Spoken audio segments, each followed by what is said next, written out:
Hello friends, welcome back to our channel. तो आज की इस वीडियो में यहाँ पे जानेंगे कोऑपरेटिव लर्निंग और कोलैबोरेटिव लर्निंग क्या होता है। तो देखिए फ्रेंड, दोनों में एक तरह का समान होता है कि सब में ग्रुप डिस्कशन के जरिए यहाँ पे लर्निंग किया जाता है, यानी कि कोई भी सीखा जाता है। लेकिन कोऑपरेटिव लर्निंग में क्या होता है कि यहाँ पे टीचर ज़्यादा एक्टिव होता है। जैसा टीचर यहाँ पे निर्देशन देगा, छात्रों को वैसा ही करना पड़ता है। लेकिन कोलैबोरेटिव लर्निंग में ऐसा नहीं होता है। टीचर और छात्र दोनों मिलके यहाँ पे डिस्कशन करते हैं और कोई भी यहाँ पे प्रॉब्लम को सॉल्व करते हैं। देखेंगे लिखा हुआ है सहकारी अधिगम में, यह दो शब्दों से मिलकर बना है सहकारी एवं अधिगम। सहकारी का अर्थ है समान लक्ष्य प्राप्त करने के लिए संयुक्त रूप से कार्य करना। अधिगम का अर्थ है सीखना, अनुभव एवं प्रशिक्षण द्वारा व्यवहार में परिवर्तन अधिगम कहलाता है।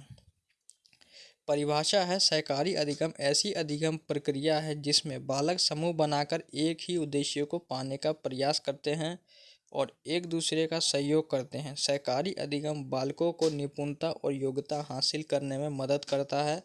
सहकारी अधिगम एक शिक्षण व्यू रचना है जो कि विद्यार्थियों को छोटे संरचित समूह के साथ साथ सीखने का अवसर देती है। इसके क्या क्या उद्देश्य होते हैं? सीखने हेतु उपयुक्त वातावरण, जीवन कौशल का विकास, समस्या समाधान की निपुणता, सहयोगात्मक मित्रतापूर्ण वातावरण, विषय वस्तु का गहन एवं विस्तृत ज्ञान, व्यक्तिगत एवं सामूहिक उत्तरदायित्व, विविध प्रकार के अनुभवों में वृद्धि। और प्रक्रिया क्या होता है? सबसे पहले तो पाठ्य वस्तु का चयन करते हैं, फिर उद्देश्यों का निर्धारण करना, छोटे समूहों का निर्माण करना, छात्रों को कार्य एवं दायित्व वितरण, सामग्री निर्माण एवं सूचना प्रदान करना, विद्यार्थियों द्वारा समूह में कार्य करना, विद्यार्थियों को सहयोग एवं मार्गदर्शन, प्रस्तुतिकरण, फिर पुनर्गुणन यानी कि मोटिवेशन बोल सकते हैं, रीइंफोर्समेंट बोल सकते हैं इसको।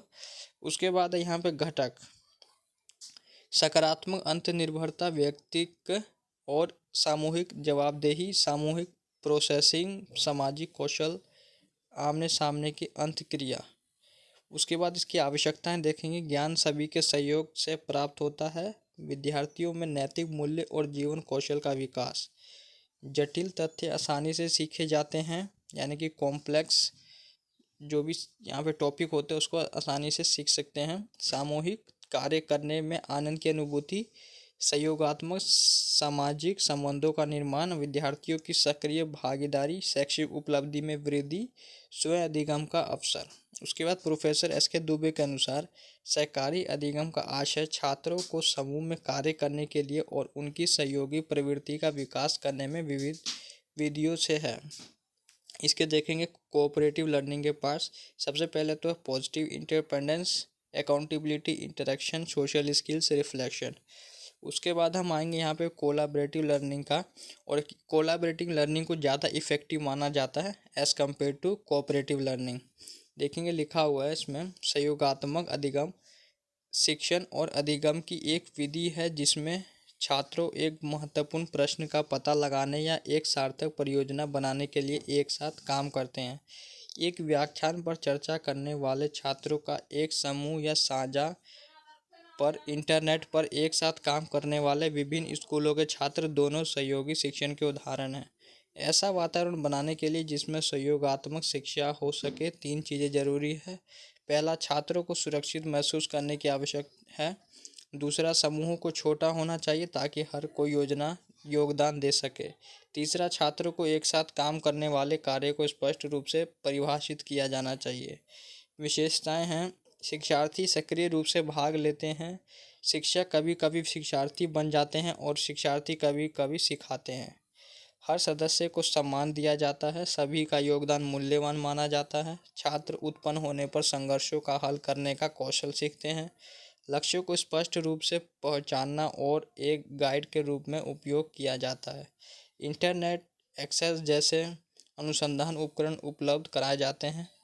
तो फिंडले के अनुसार सहयोगी अधिगम एक ऐसी स्थिति है जिसमें दो या दो से अधिक लोग एक साथ कुछ सीखते हैं या कुछ सीखने का प्रयास करते हैं। इसके लाभ क्या हैं? विभिन्नताओं का समावेश, व्यक्तिगत विभिन्नताओं की स्वीकृति, अंत व्यक्तिक विकास, अधिगम में विद्यार्थी की सक्रिय सहभागिता।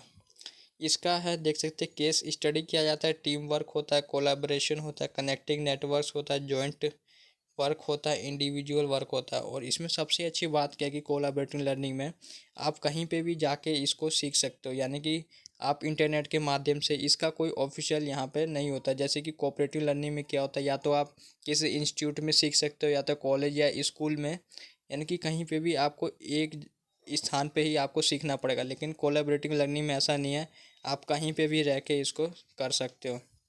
देख सकते हैं इसकी क्या क्या डिफरेंसेस है दोनों में। सहकारी अधिगम में क्या होता है, विद्यार्थी एक स्थान पर मिलकर किसी संरचित प्रोजेक्ट पर छोटे समूह में कार्य करते हैं। लेकिन सहयोगात्मक में ऐसा नहीं होता है, किसी भी समय हो सकता है। ये परिमाणात्मक है और ये गुणात्मक है।